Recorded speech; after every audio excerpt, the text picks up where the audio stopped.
This is Europe. This is the eastern part of Europe.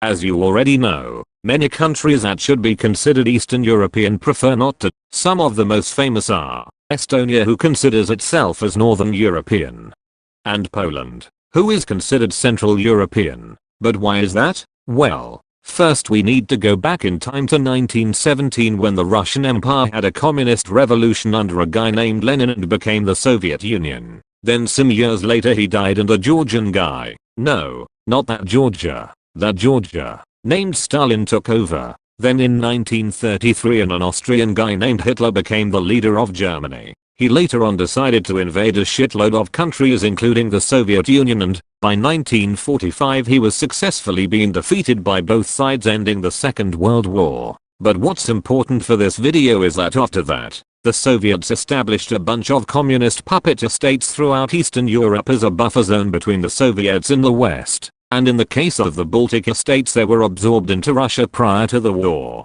And here is where the Eastern European connotation begins to really form. Because unlike countries like West Germany for example, they didn't benefit from things like the Marshall Plan. The forced communist regimes of the East suffered from things such as a state-controlled economy and no private business, worsened the economic development of the area. And by the 1990s, when the Soviet Union collapsed and the Eastern Bloc countries were free to do whatever they wanted, the gap between East and West Europe was huge. And although nowadays things have greatly improved, the Eastern European countries still tend to be poorer on average than Western European countries. So because of that, and the communist era, a lot of countries don't like to be referred to as Eastern, since dumb people will associate that with poverty and communism. Which is bad, since none of these countries are communist and many of them have thriving economies better than many Western countries, but are considered inferior and backwards because of their past. So, what was the point on seeing this? Well, so you don't see the term Eastern European as a bad adjective to a place and more of a geographic term.